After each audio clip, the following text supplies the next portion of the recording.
Jemaat yang dikasihi Tuhan, marilah bersama-sama kita membuka Alkitab dalam Matius pasal yang ke-6 dan meneruskan serial perenungan kita dari Khotbah di Bukit. Kita membaca hari ini Lukas 6 ayat 19 sampai dengan ayat yang ke-24. Bila saudara sudah mendapatkan Alkitab dari Asyir tadi, saudara boleh buka Matius 6 ayat 19 sampai dengan yang ke-24. Saya akan membacakan untuk kita sekalian. Tuhan Yesus bersabda, "Janganlah kamu mengumpulkan harta di bumi.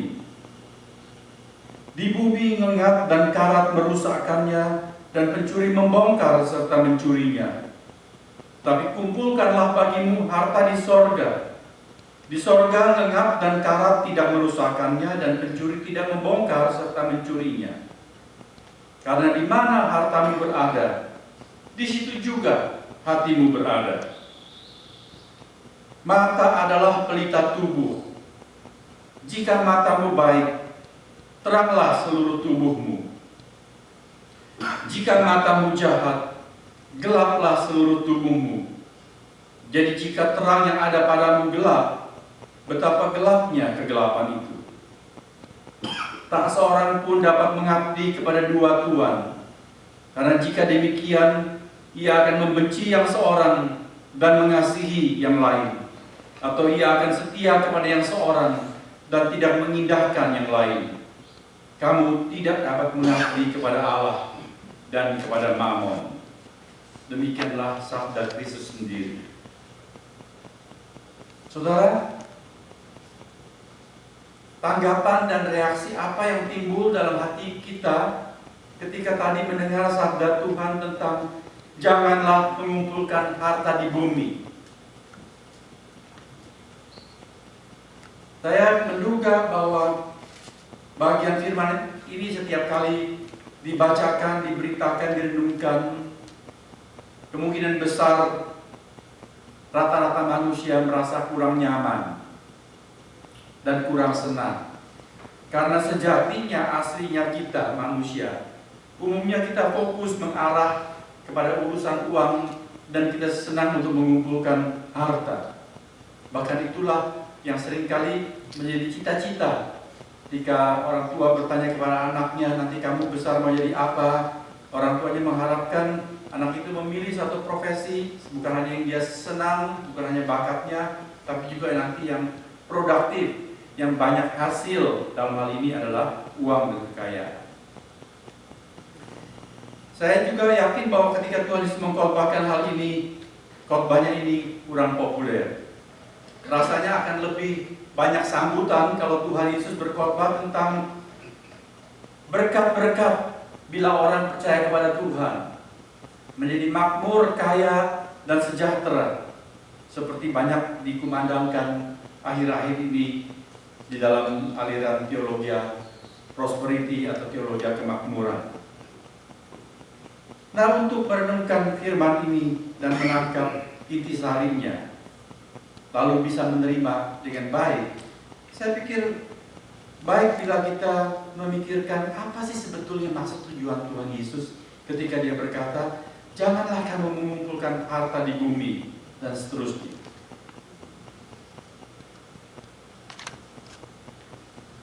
Baru kali ini ketika saya menyiapkan bahan ini dan mulai dengan Bible Study pada hari Jumat yang lalu, saya baru menangkap bahwa nada dari kata-kata Tuhan Yesus perlu diresapi dari perspektif dan sudut pandang tertentu. Janganlah kamu mengumpulkan harta di bumi. Kira-kira dengan nada apa Tuhan Yesus mengucapkan? Kalimat apakah ini, saudara-saudara? Memang dia bersifat suatu kalimat perintah, janganlah kamu mengumpulkan harta di bumi. Tetapi saya pikir Tuhan Yesus menyampaikan itu bukan sebagai suatu perintah atau hukum. Ini bukan undang-undang, bukan hukum yang ke-11 dari 10 hukum tambah 1, bukan. Ini bukan suatu peraturan, bukan larangan, meskipun dia berbentuk negatif perkataan janganlah. Tetapi Kata-kata ini merupakan sebuah nasihat. Nasihat dari Tuhan Yesus yang bertolak berangkat dari kasih sayang dan keprihatinnya serta kepeduliannya kepada saudara dan saya, khususnya kepada murid-muridnya. Tuhan Yesus, kita tahu dan percaya, Dia berasal dari atas di sana. Dialah bahkan yang menciptakan bukan hanya alam semesta, tapi juga diri kita, manusia masing-masing. Dia mengerti kodrat kita, Dia mengerti kebutuhan kita yang terpenting, dan Dia mengerti bagaimanakah sebetulnya kita bisa berbahagia secara sebenarnya. Dia mengerti kecenderungan manusia di dunia ini yang umumnya menyenangi uang dan harta. Padahal Tuhan Yesus tahu bahwa harta tidak menjamin kebahagiaan. Di dalam salah satu pengajarannya, Dia menceritakan mengenai kisah seorang kaya yang kemudian dalam khotbah itu Tuhan Yesus katakan orang atau dikatakan di dalam judul Alkitab bahasa Indonesia, orang kaya yang bodoh. Karena memang di khotbah tersebut Tuhan Yesus berkata, "Hai bodoh, malam hari ini nyawamu akan diambil daripadamu. Lalu yang engkau kumpulkan itu menjadi milik siapakah dia?" Tuhan Yesus menceritakan mengenai seorang yang kaya raya. Dia memiliki ladang perkebunan yang luas. Dia mengelolanya dengan baik. Dia seorang bisnismen yang sangat berbakat sekali. Pada suatu ketika musim panen begitu hebat sekali, sampai hasil tuaian itu tidak muat dia simpan di dalam lumbung-lumbung yang sudah dia punya. Lalu dia berkata, "Apa yang akan aku berbuat?" Lukas 12 kemudian mencatat, si kaya ini berkata, "Aku akan membongkar lumbung-lumbung yang sudah ada, membangun yang lebih besar, yang lebih luas, yang kapasitas dia tampungnya lebih banyak, dan aku akan menyimpan semua hasil panenku." Lalu si kaya itu berkata kepada jiwanya, "Hai jiwaku, bersenang-senanglah kamu, makan minum dan bersenang-senanglah, karena ada banyak harta tersimpan bagimu."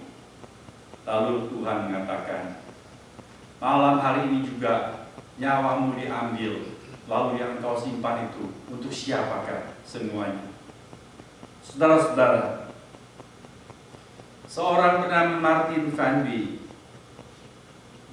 menuliskan satu quote seperti ini, "Belajarlah dari kesalahan orang lain. Anda tidak dapat hidup cukup lama untuk melakukan semua kesalahan itu sendiri."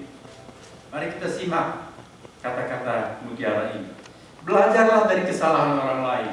Mengapa, saudara-saudara, kita perlu belajar dari kesalahan orang lain? Martin Van Bie mengatakan, karena saya dan saudara tidak punya cukup umur untuk melakukan semua kesalahan itu sendiri. Karena ada begitu banyak manusia, ada begitu banyak jenis-jenis kesalahan manusia. Kalau kita mau melakukan semua kesalahan itu sendiri, baru kemudian menjadi bijaksana setelah melakukannya, kita nggak cukup umur untuk melakukan semua kesalahan itu. Jadi daripada kita mencoba-coba, lebih baik kita belajar memperhatikan kalau yang sukses, yang baik, atau yang salah, yang gagal, yang mengecewakan. Kita pelajari dan menjadi bijaksana dari dalam. Tuhan Yesus berkata, "Janganlah kamu mengumpulkan harta di bumi." Mengapa? Bukan karena dia nggak senang kita punya harta, bukan karena dia tidak suka kepada orang yang kaya, bukan. Karena Tuhan mengatakan, di bumi ngengat dan karat merusakkan, dan pencuri membongkar serta mencuri.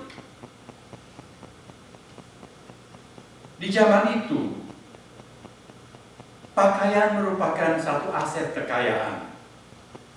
Karena tidak ada shopping center seperti zaman sekarang dengan segala mode silih berganti setiap musim. Tidak.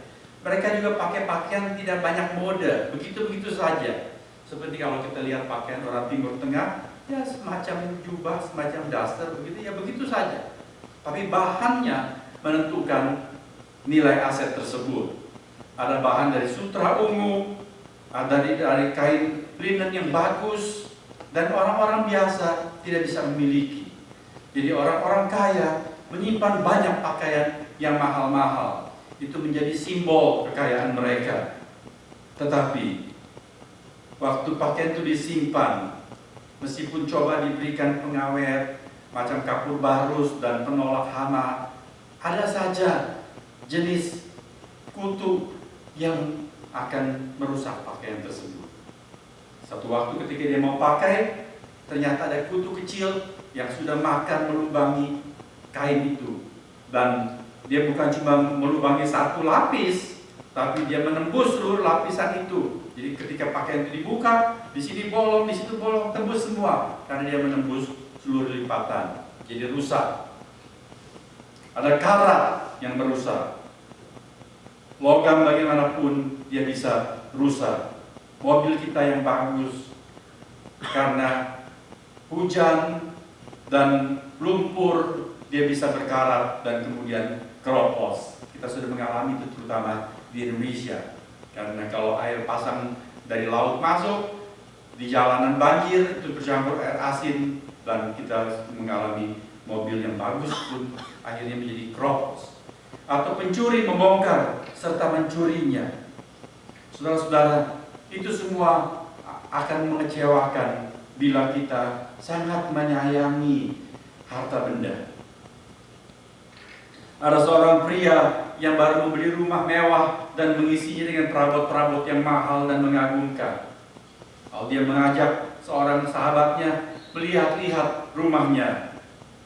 Dan pria ini bertanya kepada temannya dengan bangga, "Bagaimana pendapatmu tentang rumahku ini?" Dan dia tentunya berharap bahwa temannya itu mengucapkan kata-kata pujian dan luar biasa mengagumi rumah ini. Tapi dia agak tersentak dan tertegun ketika temannya berkata, "Well, rumahmu bagus sekali, tetapi terus terang, hal-hal seperti ini yang membuat kematian akan menjadi sangat mengerikan dan sangat berat ditempuh." Ketika seseorang memiliki begitu banyak harta, pada saat-saat terakhir dia menjelang ajalnya, saudara-saudara, orang-orang seperti itu yang menggantungkan hidup dan kebanggaan keberhasilannya kepada harta benda akan mengalami saat-saat yang sangat berat untuk meninggalkan dunia ini. Itulah orang yang bijaksana, bisa melihat kebenaran tersebut. Terbayangkan orang macam Alexander the Great, Iskandar yang agung itu. Dia menaklukkan hampir seluruh dunia yang dikenal pada zamannya. Dia seorang anak muda yang begitu perkasa, brilian. Dia seorang mesin perang, seorang jenderal yang sangat piawai sekali. Tetapi ketika dia hampir menaklukkan India, dia terkena tifus. Dan saat itu tifus adalah penyakit yang sangat mematikan. Tabib-tabib andalannya pun tidak bisa menyembuhkan Alexander. Akhirnya kaisar dan emperor yang sangat terkenal ini meninggal dunia. Dan sebelum dia menghembuskan napas terakhir, dia berpesan, saudara, saya tahu saudara sudah mendengar kisah ini berkali-kali.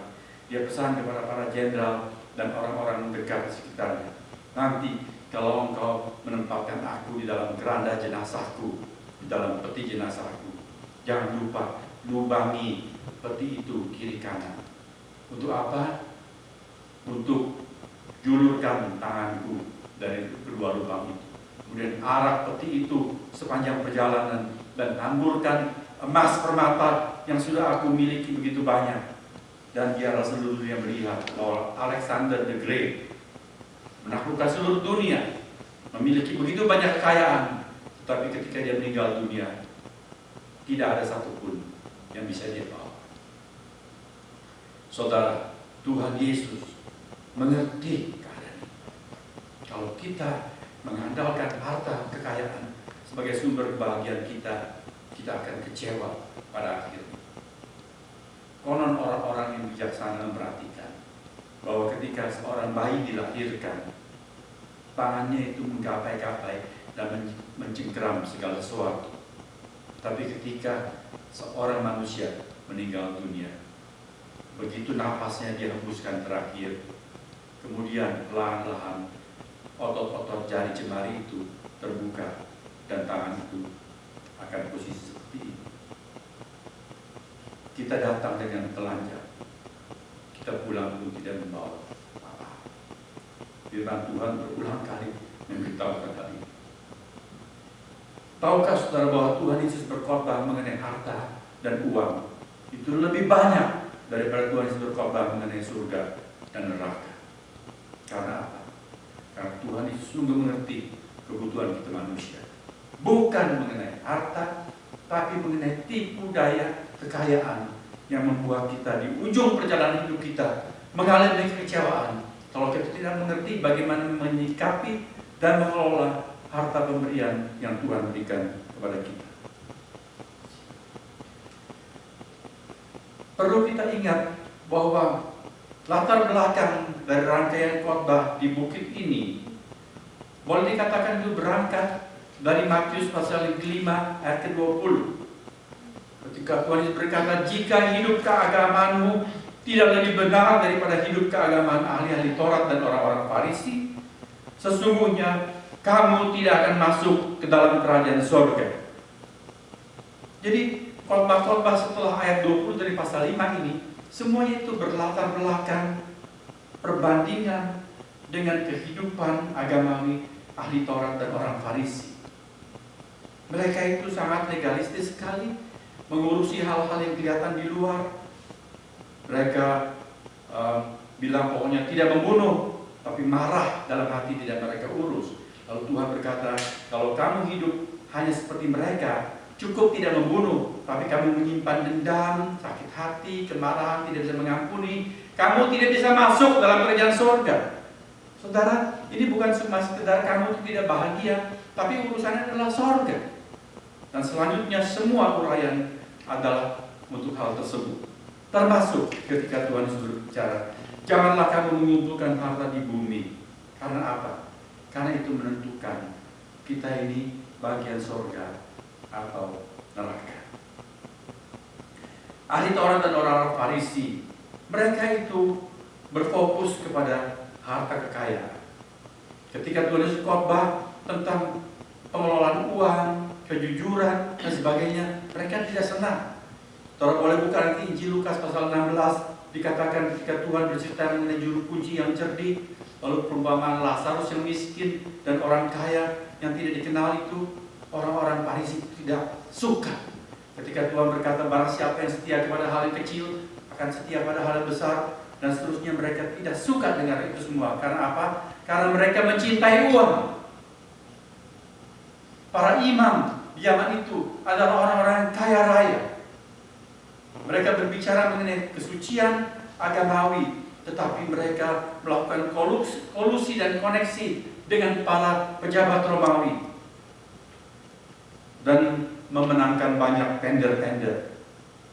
Jadi seperti zaman sekarang, para pemimpin-pemimpin termasuk pemimpin-pemimpin agama ada yang berkoar-koar tentang kesucian, tapi sebetulnya semua ujung-ujungnya adalah duit. Orang-orang Farisi dan ahli Taurat mempunyai sikap dan falsafah seperti itu.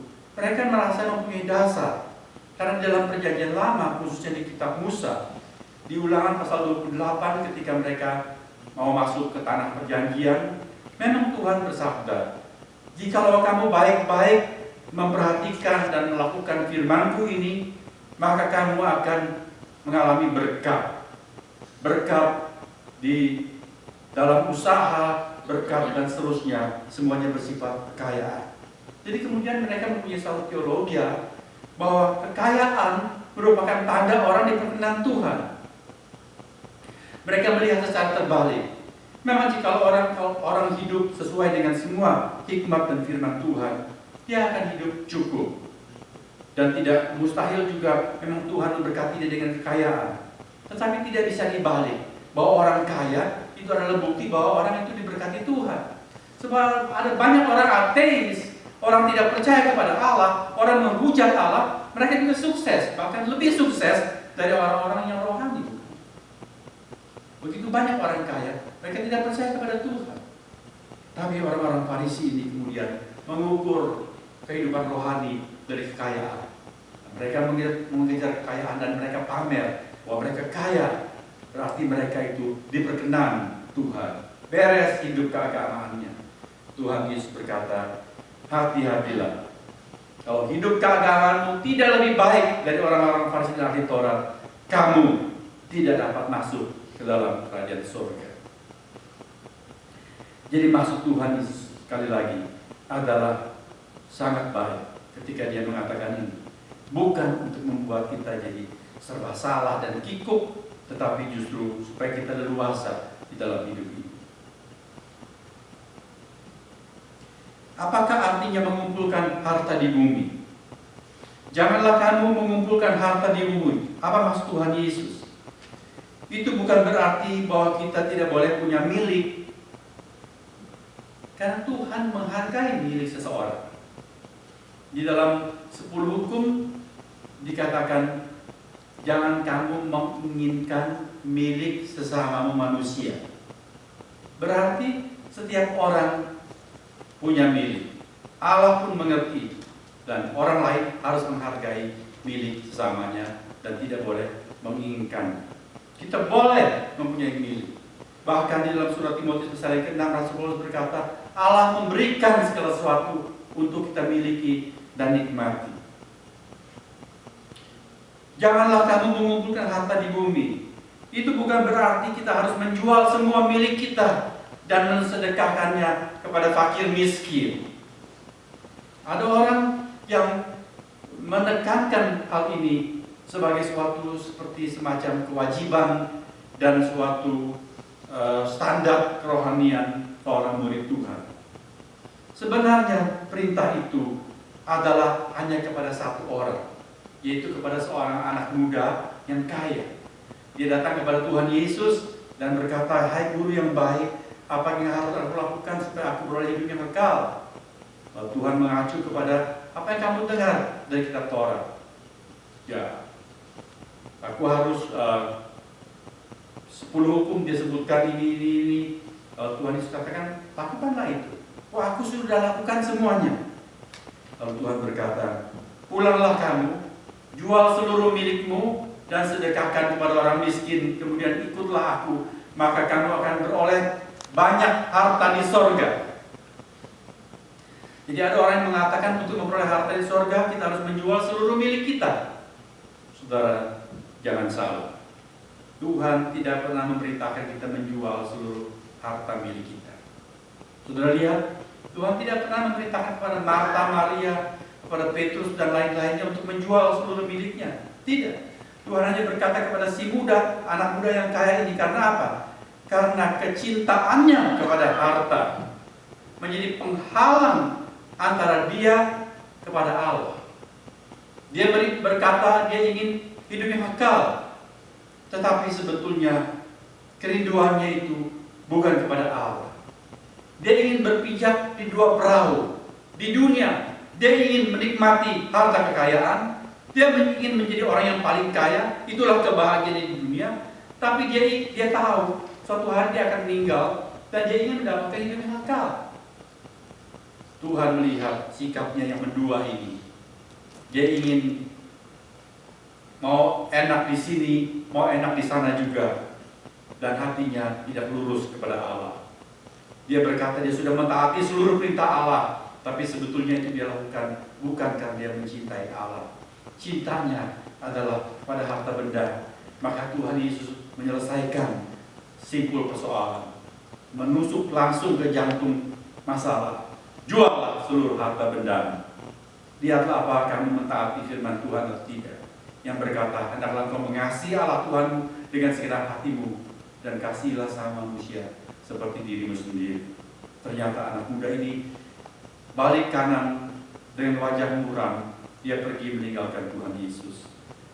Dia kehilangan sorga karena dia mencintai harta benda. Apakah artinya janganlah kamu mengumpulkan harta di bumi?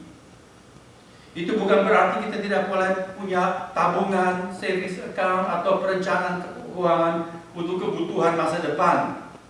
Sebab di dalam Alkitab dinasihati supaya kita belajar dari semut. Di dalam Amsal Sulaiman dikatakan, hai pemalas, perhatikanlah para semut itu. Belajarlah dari mereka yang mengumpulkan makanan pada musim panas, menyimpannya di dalam lumbung mereka, bersiap untuk musim dingin yang parah. Kita diajar untuk berpikir untuk hari depan, tidak bermalas-malas, untuk merencanakan cadangan-cadangan, baik untuk masa tua kita atau untuk anak-anak kita. Itu sah-sah saja. Alkitab tidak melarang kita untuk hal tersebut. Tetapi kata mengumpulkan di dalam bahasa asli ini berarti menimbun. Sudah punya cukup, tapi terus berorientasi untuk memperoleh lebih dan menimbunnya untuk apa? Untuk menjadi andalan dan jaminan rasa aman serta sumber kebahagiaan. Merasa jikalau dia memiliki banyak dan semakin banyak, dia akan merasa aman dan bahagia. Paulus di dalam surat Timotius pasal yang ke-6 ayat 17 berkata, nasihatkanlah kepada orang-orang kaya, janganlah tinggi hati. Jadi orang yang mengumpulkan harta di bumi, Mas Tuhan di sini adalah orang-orang yang mempunyai tata nilai bahwa harga dirinya dan nilainya sebagai manusia akan hebat kalau dia itu kaya. Dan pada waktu dia kaya, dia menjadi pongah, menjadi tinggi hati. Bahkan Allah pun dia tidak butuh. Itulah yang saya katakan selalu berbanding terbalik.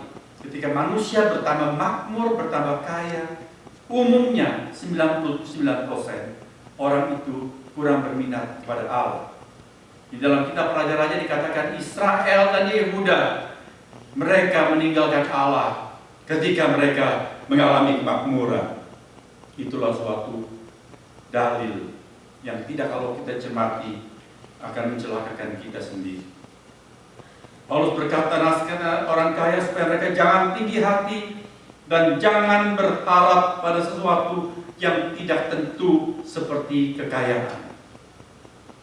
Jadi maksudnya janganlah kamu mengumpulkan harta di bumi adalah jangan mengukur nilai dirimu karena kekayaan, lalu merasa tidak bahagia kalau kamu tidak memiliki seperti orang lain yang punya lebih banyak, atau menjadi sombong ketika kamu punya lebih banyak dari orang lain. Dan janganlah kamu menganggap kekayaan itu sebagai andalan dan harapan. Janganlah kamu mengumpulkan harta di bumi, artinya janganlah menilai harta sebagai yang terpenting dan terutama. Karena sejatinya harta kekayaan itu sebetulnya bersifat sangat sementara dan tidak tentu. Di dalam Amsal Sulaiman dikatakan, janganlah kamu bercita-cita untuk menjadi kaya, karena tiba-tiba saja dia bersayap dan terbang seperti Raja Wali. Saudara, kekayaan tidak menetap. Dia bisa lenyap dalam sekejap. Jangan kita pikir itu tidak bisa terjadi. Ada banyak cerita yang true story sudah kita dengar dan lihat. Oleh sebab itu tadi Martin van Dijk berkatakan, tidak perlu tunggu sampai kita melakukan kesalahan itu. Belajarlah dari kesalahan orang lain. Serombongan perampok merampok sebuah bank di London. Caranya mereka menyewa rumah di sebelah bank tersebut. Tidak ada aturan yang bisa melarang orang menyewa rumah di sebelah bank. Tapi giliran menyewa rumah di sebelah bank ini adalah perampok. Jadi mereka punya akal bagaimana merampok bank ini. Jadi mereka menggali terowongan, masuk dari bawah dan membongkar bank tersebut. Mereka juga canggih, bisa mengamankan semua alarm bank tersebut. Akhirnya tempat penyimpanan harta benda dan segala permata yang berharga itu digondol oleh rombongan penjahat dan sampai hari ini tidak pernah ditemukan. Orang-orang pun tidak banyak yang melaporkan kehilangan mereka karena mereka takut nanti dikejar pajak, karena mereka menyelundupkan harta dan belum selesai pajaknya. Tapi ada seorang wanita tua mengatakan bahwa dia kehilangan satu kotak perhiasannya senilai 250.000 pound sterling. Itulah seluruh hartanya.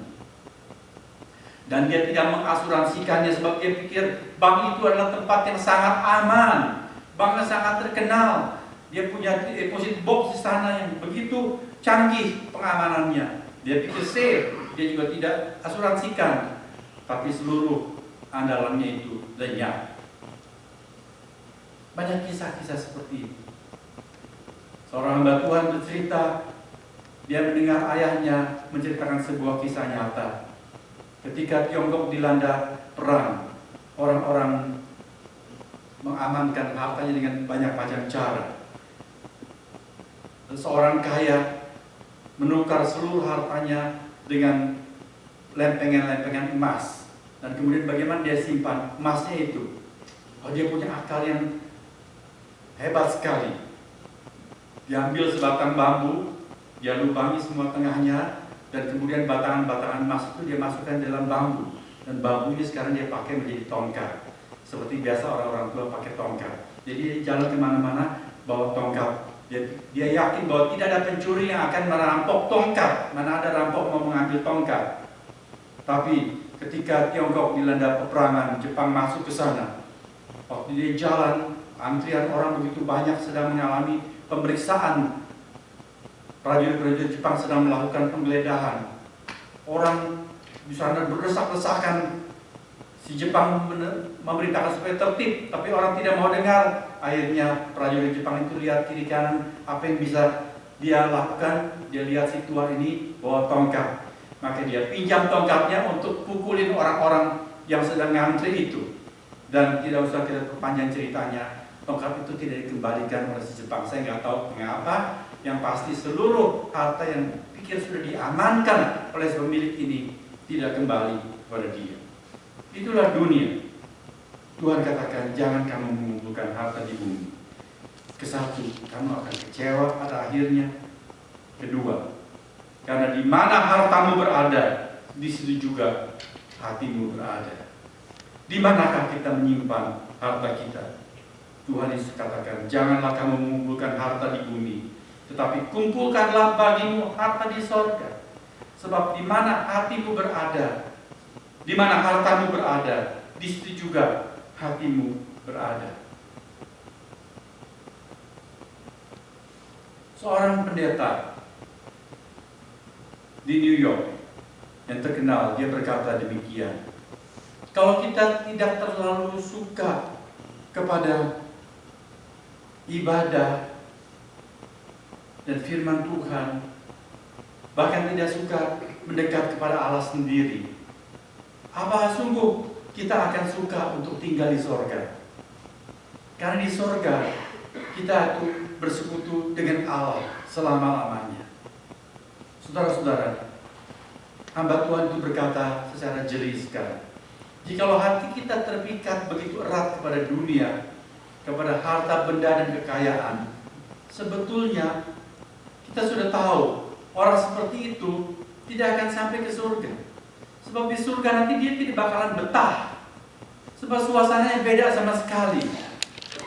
Maka Tuhan berkata, di mana hartamu berada, di situ juga hatimu berada. Oleh sebab Tuhan berkata, kumpulkanlah bagimu harta di surga. Kemarin dalam Bible Study ada satu pertanyaan yang baik sekali. Apa itu harta di sorga? Dan bagaimana mengumpulkan harta di sorga? Apa itu harta di sorga, saudara-saudara?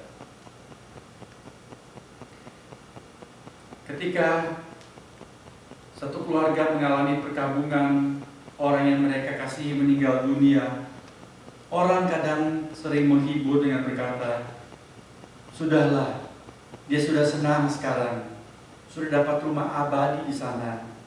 Ya, rumah yang berhiaskan intan permata, pintu-pintunya dengan mutiara, dan halamannya berlapis emas.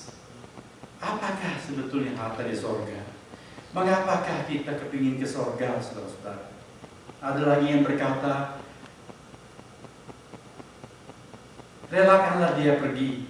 Sekarang dia sudah berjumpa dengan kekasihnya yang sudah lebih dulu pergi. Dia berjumpa dengan sahabat-sahabatnya.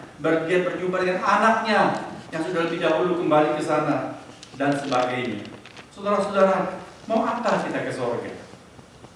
Apakah untuk mendapatkan rumah mewah di sana? Seperti sebagian orang percaya, lalu dibakarin rumah-rumahan, mobil-mobilan, supaya nanti sana punya rumah dan mobil. Saudara, marilah kita berpikir lurus, jangan berpikir kemewahan harta benda di sorga. Sebab harta di sorga yang paling indah, paling mulia, itu bukan seperti kerinduan duniawi mengenai harta benda dan kenikmatan-kenikmatan, tetapi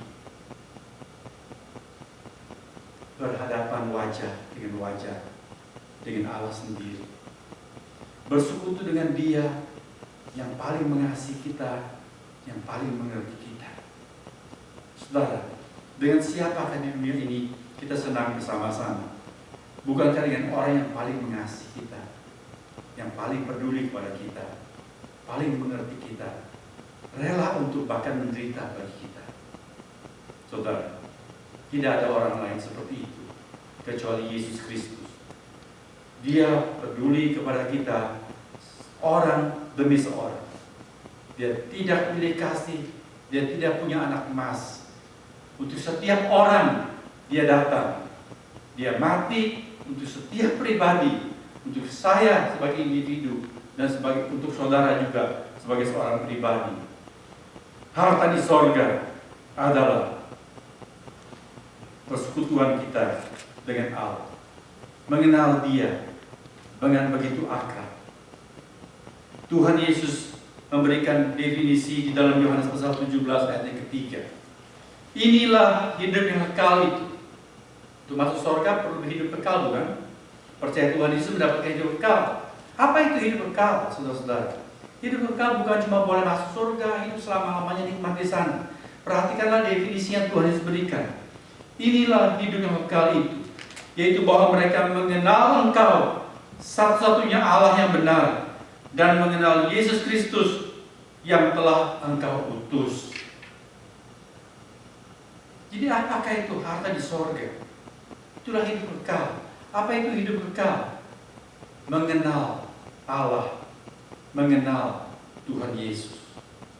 Kata mengenal di dalam Alkitab itu adalah kata hubungan suami istri yang sangat intim, yang paling intim yang hanya dialami oleh hubungan suami istri. Ketika perjanjian lama, kitab perjanjian mengatakan Adam bersetubuh dengan Hawa. Kata bersetubuh itu dalam bahasa asli adalah mengenal. Adam mengenal Hawa. Mengenal begitu dekat, mengenal begitu intim, sehingga mereka menjadi satu. Saudara-saudara, ketika Tuhan berkata, inilah hidup kekal itu, yaitu bahwa mereka mengenal Engkau dan mengenal Yesus Kristus yang telah Engkau utus. Itu adalah persekutuan dan kesatuan yang sangat akrab. Itulah kebahagiaan yang sejati. Rasul Paulus dalam Filipi pasal yang 3 berkata, yang dulu aku anggap untung, sekarang aku pandang rugi. Dan hanya satu cita-citaku, yaitu mengenal Kristus seperti Dia mengenal aku. Aku berlomba-lomba dan untuk mencapai hadiah yang Allah sediakan, yaitu panggilan surgawi di dalam Kristus Yesus. Musa di dalam surat Ibrani pasal 11 ayat 24 dan 26 dikatakan, ketika dia dewasa, Musa lebih rela untuk menderita karena Kristus.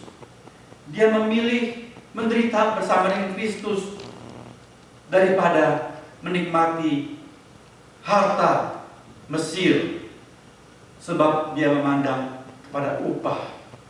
Apakah maksudnya itu? Saudara lihat, Musa rela menderita. Kita tahu cerita itu. Musa dibuang oleh ibunya di dalam sebuah keranjang karena dekret Firaun waktu itu untuk membunuh semua anak laki-laki orang Israel. Tidak boleh disimpan, tidak boleh dirawat. Jadi sampai umur 3 bulan mereka tidak bisa simpan Musa lebih lama, karena makin hari Musa nangis makin keras. Kalau sampai ketahuan, bukan cuma Musa yang mati, seluruh keluarga akan binasa. Maka dengan hati berat ayah ibunya melepas Musa di sungai Nil. Lalu Musa ditemukan, keranjang itu ditemukan oleh seorang, yaitu putri Firaun yang sedang mandi. Putri Firaun ini tidak punya anak. Dia tahu bahwa anak ini adalah anak orang Yahudi, tapi dia tidak peduli karena Musa begitu cute dan dia kepingin punya anak sendiri. Maka dia ambil Musa, diangkatnya menjadi anak. Musa dibesarkan di dalam istana Mesir. Saudara bayangkan, itu adalah negara superpower pada waktu itu. Musa memperoleh semua yang paling mewah. Tapi ketika dia dewasa, entah bagaimana sebabnya, dia tahu bahwa darah yang mengalir dalam dirinya itu bukan darah bangsawan Mesir. Dia adalah seorang Israel, seorang Yahudi. Maka dia pergi menengok bangsanya yang sedang diperbudak, sengsara di sana. Lalu Musa menyatu dengan bangsanya. Dia ingin membebaskan bangsanya. Dan oleh karena itulah dia mengalami kesengsaraan. Dia dikejar oleh Firaun dan dia mengalami ancaman kematian. Tapi surat Ibrani mengatakan dia lebih rela menderita bersama dengan bangsanya, menderita karena Kristus. Itulah imannya kepada Allah. Dia rela kehilangan harta di Mesir untuk memperoleh upah. Apakah itu upah? Upah itu adalah hal yang tadi kita bicarakan. Berjumpa, menjadi satu dengan Allah, sorga. Bukan kemewahan sorgawi. Ada seorang hamba Tuhan, dia berkata, kalaupun surga itu begitu mewah, bahagia, tetapi kalau tidak ada Yesus Kristus di sana, aku tidak mau masuk surga. Berarti dia tahu motivasi yang murni, dia mau masuk surga karena ada Yesus Kristus di sana. Saudara, itulah harta surgawi. Minggu lalu kita belajar mengapa orang berpuasa. Bukan karena puasanya sendiri, tapi karena dia begitu merindukan Allah, begitu membutuhkan Allah di dalam pergumulannya, sehingga makan pun yang merupakan kebutuhannya, dia sempat lupa. Bahkan dia rela untuk tidak mengisi perutnya dengan makanan yang dia butuhkan, asal dia mendapatkan Allah. Mazmur 73 berkata, siapa gerangan ada padaku di sorga selain engkau? Selain engkau tidak ada yang kuingini di bumi. Jadi mengumpulkan harta di sorga, yang terutama adalah suatu kerinduan akan Allah. Dan karena merindukan Allah, kita rela mentaati firman-Nya dan menyikapi harta dan semua yang sementara di dunia seperti yang diajarkan oleh Allah sendiri. Kita baru bisa menyimpan harta di surga. Tuhan Yesus mengatakan, jikalau kita sadar dan memilih secara benar, ada beberapa hal yang Tuhan Yesus mau kita sadar. Bahwa pertama, ada dua macam harta, yaitu harta yang sementara dan harta yang kekal. Kita harus mengerti prinsip ini. Ada dua macam harta, harta yang sementara dan harta yang kekal. Lalu ada dua macam vision. Untuk kita fokus, dikatakan mata adalah pelita tubuh. Jika matamu baik, teranglah seluruh tubuhmu. Jika matamu jahat, gelaplah seluruh tubuhmu. Bagaimana cara kita melihat? Ada dua macam visi. Ada visi kepada hanya hal-hal yang kelihatan. Karena berpikir yang kelihatan itulah yang nyata, dan yang nyata itulah yang bahagia. Tetapi firman Tuhan mengatakan dalam surat 2 Korintus pasal yang keempat, Rasul Paulus berkata, yang kelihatan itu sebentar, yang tidak kelihatan itu kekal. Bagaimanakah visi kita? Hanya melihat yang kelihatan, mengejar yang kelihatan, atau kita melihat yang tidak kelihatan? Hal-hal yang bernilai kekal dan kita berorientasi ke sana, fokus kepada hal-hal yang bernilai kekal. Itulah hal yang kedua yang memungkinkan kita menyimpan harta di sorga. Yang ketiga, dua macam Tuhan, dua macam pengabdian. Tuhan Yesus berkata, tidak ada seorang pun dapat mengabdi kepada dua Tuhan. Ada dua Tuhan. Karena jika demikian, ia akan membenci yang seorang dan mengasihi yang lain. Ia akan setia kepada yang seorang dan tidak mengindahkan yang lain. Kamu tidak dapat mengabdi kepada Allah dan kepada Mamon. Dua Tuhan. Tuhan yang palsu dan Tuhan yang asli. Mamon atau Allah. Mamon itu adalah dewa uang dan dewa kekayaan, atau kepada Allah. Saudara, kepada siapakah kita mengabdi? Bagaimana kita tahu apakah aku sungguh-sungguh mengabdi kepada Allah atau mengabdi kepada dewa uang, dewa kekayaan?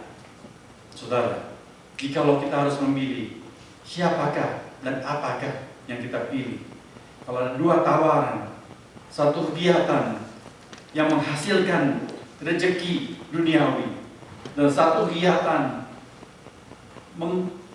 melatih kehidupan rohani kita, memperkaya kehidupan rohani kita, acara manakah yang kita pilih? Saudara-saudara, itu menjadi salah satu ukuran gampang untuk tahu sebetulnya siapa sih Tuhan kita. Siapakah yang sungguh-sungguh kita inginkan? Dan yang kedua, apa kita menggunakan mamon itu untuk bersahabat dengan Allah?